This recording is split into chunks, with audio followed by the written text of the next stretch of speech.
during the pandemic time, maraming mga masayang kwento na lumabas. Kasi minsan tayo mga Pilipino, kung saan yung problema, diyan lumalabas yung tawanan. We know how to laugh off our problems. But during the pandemic time, maraming rin mga malungkot na kwento.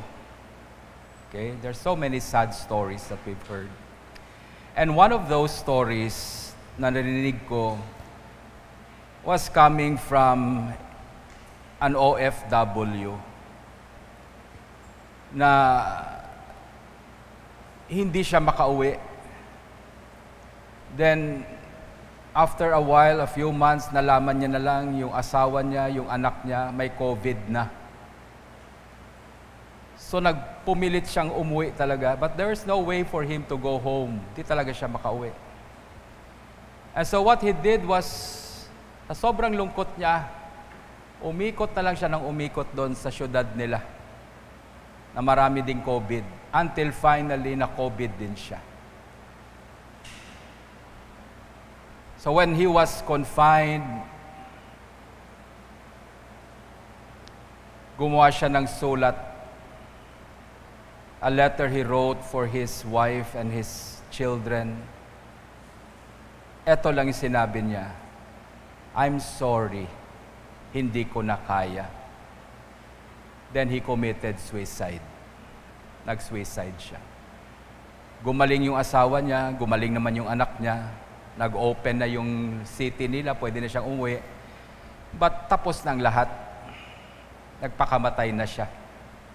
And you know, when you hear that story, it gives us a picture sa mga nangyayari sa mundo ngayon.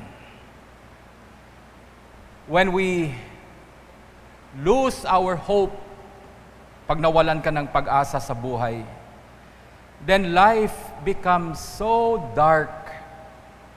Life becomes a drudgery. Naalala ko, naranasan ko yan. Yung buong gabi hindi ka makatulog dahil sa problema mo. Sa daming hinaharap mong problema, buong gabi dilat ang mata mo.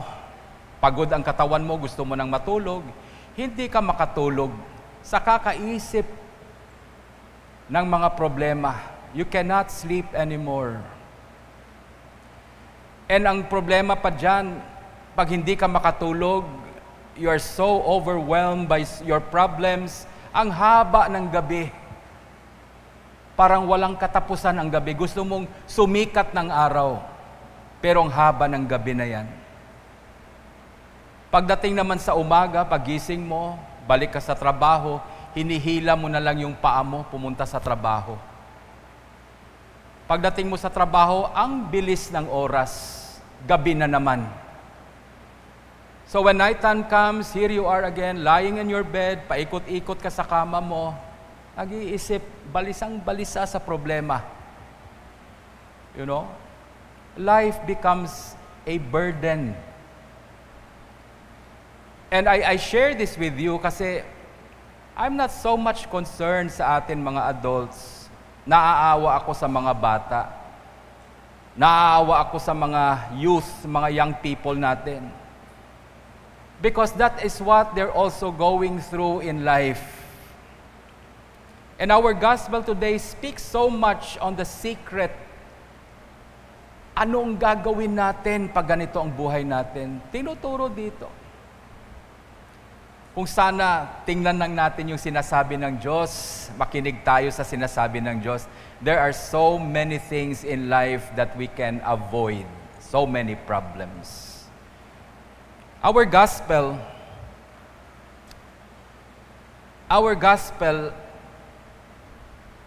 ang umpisa talaga nito was when Jesus went to the synagogue, He cast out a demon. There was a man there possessed by an evil spirit. So kinast out ni Lord. Then after a while, siguro pagod na si Jesus, His disciples brought Him to Peter's house para magpahinga na.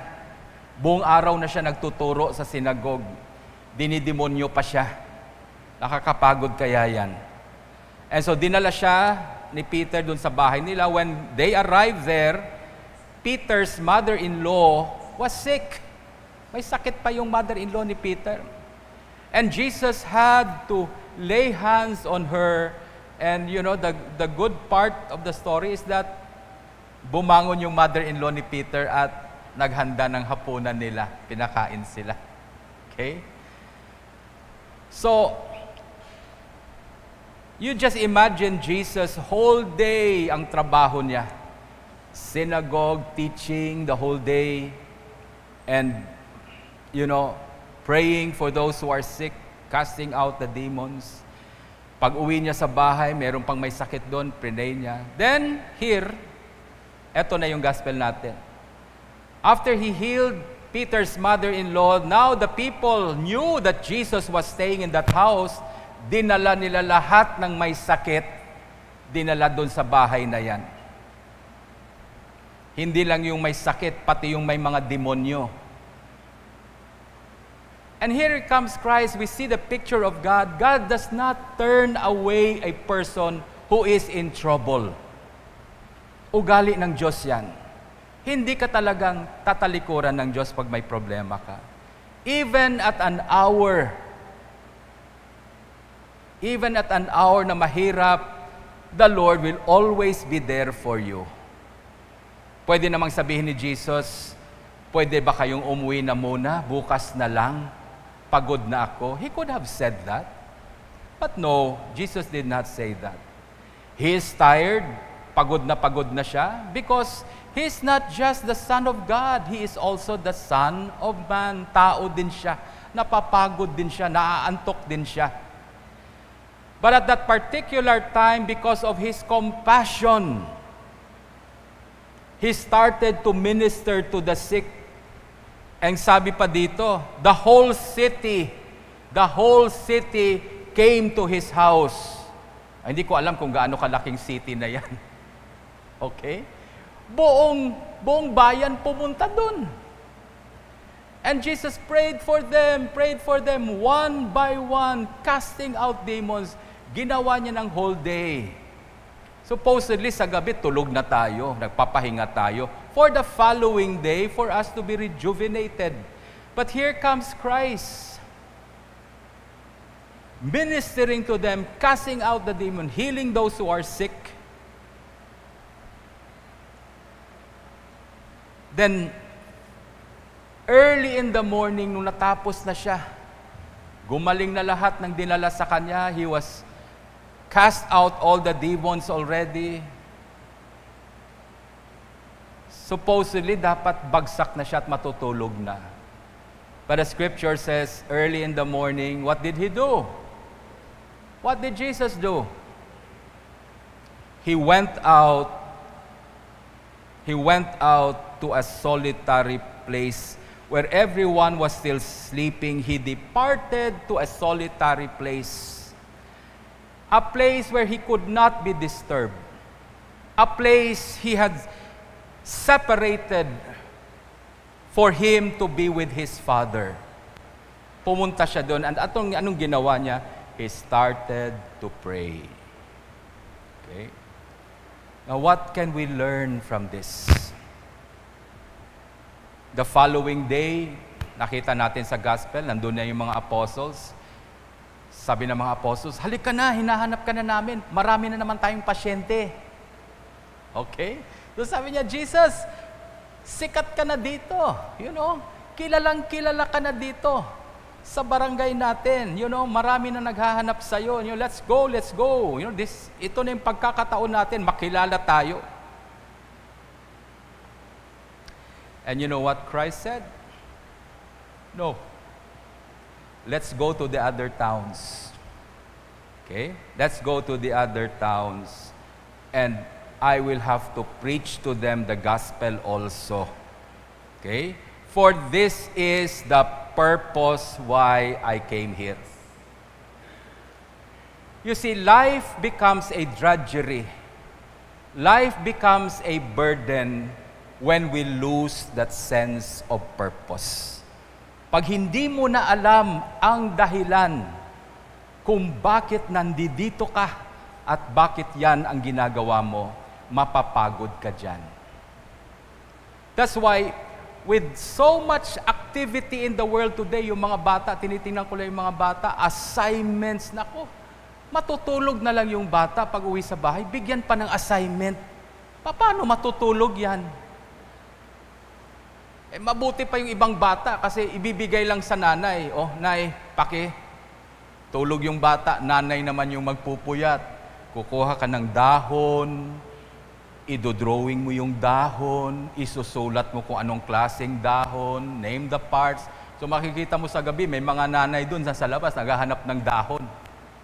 Assignment ng bata. You know?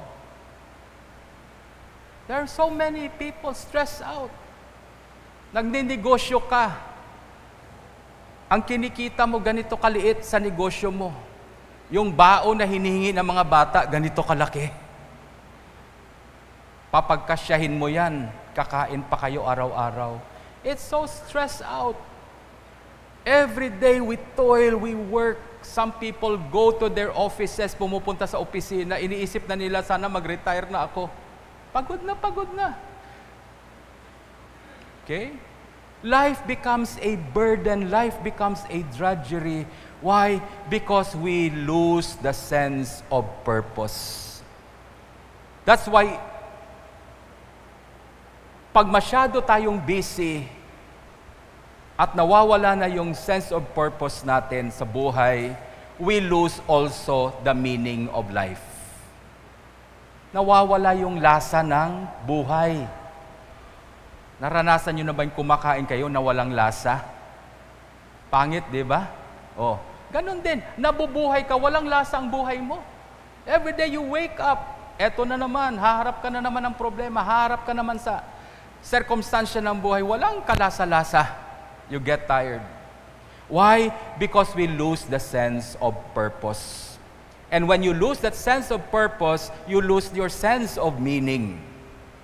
And Jesus today in the gospel teaches us how we could continue in life with the strength and the zest for life without being burdened by life. And the secret to that is to maintain your sense of purpose. Hindi mawala sa isip mo yan. And how did Jesus do that?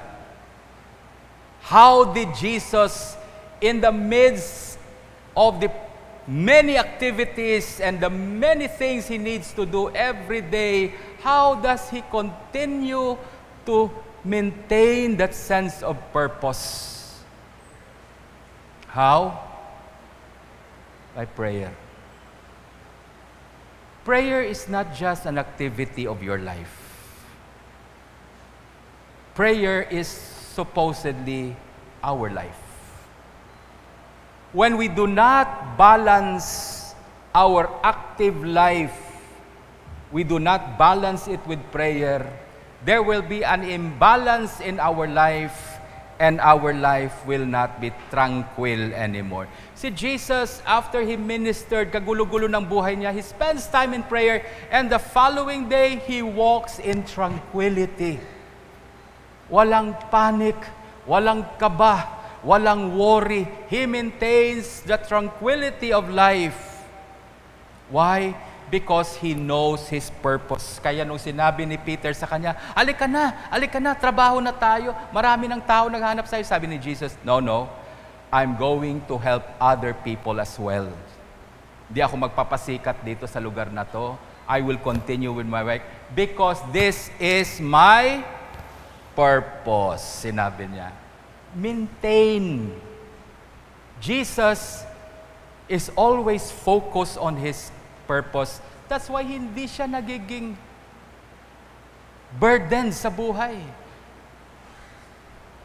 Sabi nga nila, children are a blessing from the Lord. Amen? Pero ang daming mga parents ngayon, burdened na sa mga anak nila. They're so burdened with their children, burdened with family. Family is supposed to be a blessing from God in your life. You're not supposed to be burdened by your family. Family is a gift of God. He will set the lonely into families. Ayaw ng Diyos mag-iisa tayo. Malulungkot tayo. Mababurden tayo sa buhay. And so He gives us a family. But when you lose your sense of purpose, family can be very heavy on your shoulders. Nabibigatan ka sa mga responsibilidad. So the problem is not the family, it's not your work, it's not your business, it's not your ministry in church. Ay nako Father, pwede ba akong mag-rest na lang sa ministry? Napapagod na ako sa ministry. Why? The ministry is supposed to be a blessing to us, a privilege that God gives you that you can come and serve Him. God does not need servants. He can do everything He wants to do. But He invites you to serve in the ministry because He wants you to experience the joy of serving God. Serving the Lord is supposed to be our joy. Kaya nalulungkot talaga ako sa simbahan pag may narinig akong worker na, ako na naman gagawa niyan, napapagod na ako, sana ikaw lang. Lalo na yung mga sabihin mo, oy, wala si walang ganito, walang magtutugtog ng gitara, walang magsiserve dito. Ay, nag-serve na ako last week, ako na naman. Okay? Hindi ko toka ngayon. Duty ta ni Kwan doon. Imaw, taga-ubra ka ron. Hindi ako, rest day ko. Why? Because we are so burdened by ministry. We do not see it as a privilege in life. Why? We lose our sense of purpose. Kaya napapagod tayo sa buhay. Jesus, after that work, after that long day, He went out to pray because that is His life. Cannot go by a day without spending time with God. Sometimes we get so busy for God. Sabi nga ni Bishop Dick sa akin, be careful. One day you might become so busy for God, you will have no time with God. Okay? Masyado kang busy para sa Diyos. Wala ka ng oras sa Diyos. Wala ka ng oras to spend that quality and peaceful and tranquil moment in the presence of the Lord. That is where you get your sense of purpose. That is where hope comes from. Our Old Testament reading, kung binasa natin yung Isaiah, sabi niya, people get tired, even young men, sabi niya. Yung mga taong naturally strong, napapagod din yan. But those who hope in the Lord will renew their strength. They will mount up with wings like eagle. They shall run and not be weary. They shall walk and not be faint. There is strength that comes into your life when you know your purpose in life. Bakit binigyan ka ng buhay? Alam mo. Bakit binigyan ka ng pamilya? Nasa isip mo yan palagi. What is the purpose? Why did God give you children and a family? When your purpose is always clear in your mind, you will have a different perspective in life. Ibang pananaw mo sa buhay. Everything is a blessing around you, even your life. It's not supposed to be a burden. That's why those who hope in the Lord, those who keep their mind, those who keep their hope has something to do with purpose. They know what's their purpose. And they focus on that. Sabi niya, they will mount up with wings like eagle. You will soar above the circumstances in life. Nangingibabaw ang buhay mo doon sa mga problemang hinaharap mo. You are not overwhelmed by the problem. Sabi nga ni Bishop Dick noon, yung eagle lang daw yung ibon na pwedeng umatake sa bagyo. When a storm comes, the eagle goes through the storm. Bakit? He uses the wind. Ginagamit niya yung lakas ng hangin ng bagyo parang itulak siya pataas. And he flies above the storm. Ganun lang siya. We can do that when we have that sense of purpose when we lose that. Amen? We need to balance our public ministry, as a minister, you need to balance that with prayer always. You need to balance your active life. Anong active life? Yung buhay mo sa negosyo, yung buhay mo sa trabaho, yung buhay mo sa pag-aalaga ng pamilya mo. That is active life. You need to balance that in the stillness of prayer. Palaging balanse yan. Okay? Ang problema sa atin, pag busy tayo, yun na lang palagi. We forget about prayer. Sino-shortcut na natin yung prayer natin. Why? Because we think we could go far pag inuna ko yung mga trabaho ko. You know, you cannot do that. Parang pakpak yan ng ibon eh. The active life is a wing. The prayer life is another wing. Pag pinutol mo yung prayer life mo, isang pakpak lang yung kumikilos, hindi ka lilipad niyan. Babagsak ka. Pag puro naman prayer, wala namang action, puro lang prayer, isang pakpak lang yan. Babagsak ka pa rin dyan. It should be both. The active life is balanced by a life of prayer.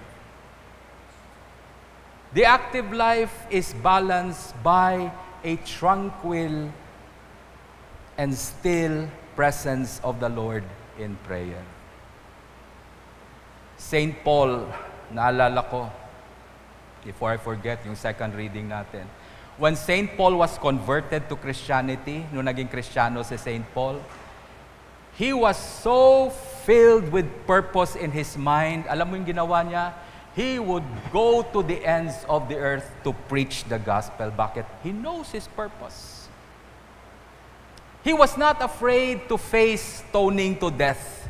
He was not afraid to go through a shipwreck, trials and tribulations. Sumunod-sunod yan kay St. Paul. But you know what? He had the sense of purpose. Woe to me if I do not preach the gospel. Alam niya yan. He was so in touch with his purpose in life. Tinitingnan ko lang siya, sabi niya, to the Greeks, I will become a Greek. To the Jews, I will become a Jew. To those who are strong, I will become strong. To those who are weak, I will become weak just to win them. In other words, St. Paul was not just entering cities and territory, he was entering the lives of people. Pati buhay ng tao pinapasok niya. To the poor, I will become poor. To the rich, I will become rich. Just to bring the gospel to them. He was so purpose-driven in his life. Now, why am I sharing this with you? Kasi ito yung burden ng heart ko. Paano natin ito mapapasa sa mga bata? How can we pass this on? Kasi yung bugbog sarado talaga dito, yung mga youth, yung mga bata. They're so overwhelmed with problems. Yung pandemic time, iyak ako ng iyak kasi everyday naririnig mo, bata, nag-suicide. Naku, napakabata mo pa, mag-suicide na. You still have a life ahead of you. Why did you end your life? Why? They lost that sense of purpose anymore. Wala nang kabuluhan ng buhay. I would like us to have our children, makuha nila sa atin yung sense of purpose na yan. How could we pass on to them that sense of purpose, that our children, even though bombarded by problems, they will fulfill God's purpose for their lives because that purpose is so great. Sayang naman ma-miss ng mga bata yan. Ang ganda ng plano ng Diyos para sa kanila. But because of the problems and burdens, nawawala yung sense of purpose ng mga bata. And they turn to drugs, they turn to gadgets, they turn to so many things para hindi sila mahirapan sa buhay. They lose their strength. So how can we pass that to them? How can we teach our children to maintain that sense of purpose? By prayer. Our youth, our children should discover the importance of prayer in their life because that's the only way you can balance the activity and burdens of life. Yan lang. I've been in the ministry for more than 20 years now. At nakakalungkot minsan pag may nakita ako mga kasabay ko sa ministry na wala na sa ministry dahil napagod. It saddens my heart. Kasi sabi ko, habang tumatagal sana kay Lord, dapat mas lalong tumatamis. Parang wine. Diba? Habang tumatagal ka kay Lord, dapat the more you will fall in love with God. But some people, they just get tired of God. Wala na sila. Wala nang gana sa Diyos. Maintenance na lang. No more zest for life. Ayaw na mag-mission. Bigay mo na lang sa iba, Father. Saka na lang, kailan? Pagpatay ka na? Kailan ka magmi-mission? Balang araw, uy, 80 ka na, 70 ka na, balang araw magmi-mission ka pa. Wala na yan. We lose that. Nawawala sa atin yan. That's why we need to regain that sense of purpose. We need to spend more time in tranquility in the presence of the Lord. Yung presence ni Lord in our prayer is our energy that will balance the many, many things we face in life. Last year, nung sinabi nila na you will become a bishop of the church, I was so overwhelmed. Not with the honor and the privilege, I'm so overwhelmed with the problem. Ang dami kayang problemang simbahan. Sasaluin ko yan. Ang daming kailangan gawin. And so, nung kino-contemplate ko yan, iyak ako ng iyak sa Diyos kasi sabi ko, ang daming trabaho, ang daming gagawin. And the responsibility to do that falls now on my shoulders. What can I do? I got so overwhelmed with these things. Ang daming gagawin, ang daming gagawin. Naisip ko, kaya ko ba to?